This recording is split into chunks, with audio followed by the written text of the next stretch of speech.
lakini muda mwingi anakumbuka tu dhambi zake, alivyoiba mboga kwa mama yake. Alishaokoka bado, alishatubu, lakini bado anakumbuka mboga.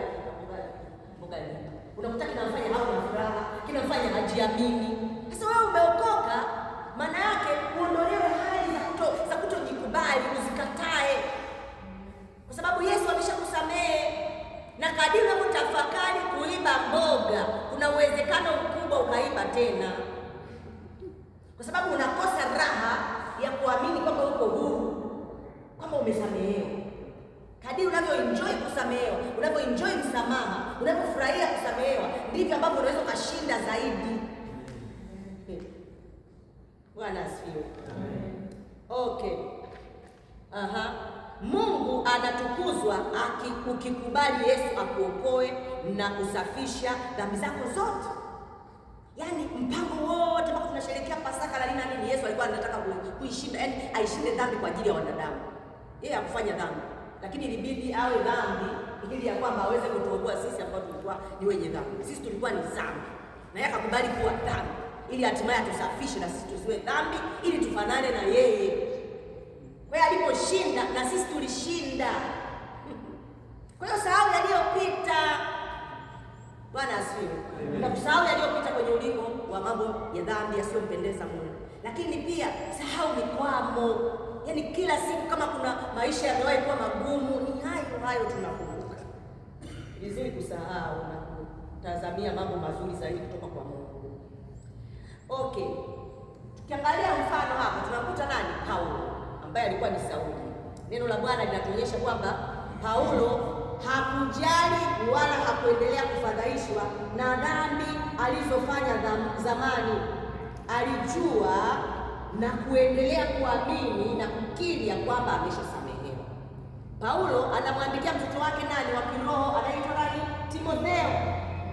Anasema ni neno la kuaminiwa tena la stahili kukubalika kabisa, ya kwamba Kristo Yesu alikuja ulimwenguni awaokoe wenye dhambi, ambao wa kwanza wao ni nani? Ni mimi. Okay.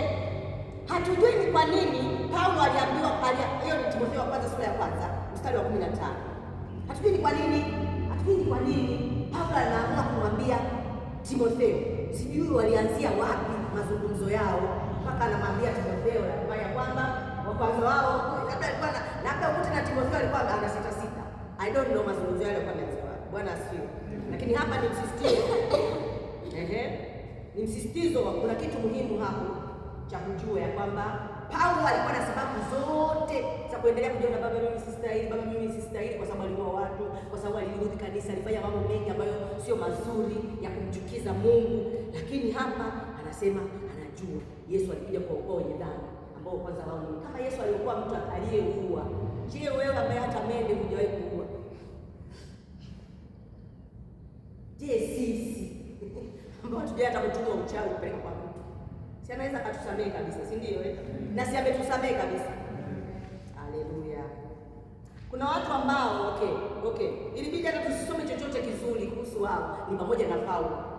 Lakini kati ya vitu muhimu na vikubwa tunavyosoma kuhusu Paulo ni wakati wakiwa gerezani na nani? Na Sila. Ifike mahali watakatifu wa Mungu, yaani mtu akikuona au mtu akisikia habari zetu, hata anasema huyu alikuwa kabisa kuwa disco huyu. Yaani vile vitu viwili tofauti. Ndio kama Paulo maisha tunayosoma ni vitu viwili tofauti na alivyokuwa kabla hajakutana na Yesu. Vitu viwili tofauti kabisa. Ni kuamini kwamba huyu ambaye Roho Mtakatifu aliingia akabadilisha maisha yake kiasi hicho. Na Roho Mtakatifu alipoingia sisi ndani yetu, kama tungechukua hatua ya kutoka kwenye mawazo ya kisambi, kwenye mawazo ya hofu, tungeandika na sisi historia. Tunaweza tukaandika historia na kuna fursa ya kuandika historia. Bwana asifiwe. Kwanza wokovu haunogi kama kila siku ni wokovu wa kuomba msamaha. Yaani kuomba msamaha kwa mambo ambayo ulishatupa. Yaani you can't do something nice for God. Wewe fanya kitu kizuri kwa Mungu. Huwezi kuambia wengine njoni muone Yesu aliyenisaidia hata mimi. Hata nyinyi mnaweza kutoka hapo. Hayo ndio maisha ambayo Mungu anataka tuishi ya kusudi, na wengine wakituona waamini Yesu kupitia sisi. Kuna kujikana, naelewa kuna vitu vingi hapo vinahitajika. Lakini Mungu ni mwaminifu. Okay? Amen.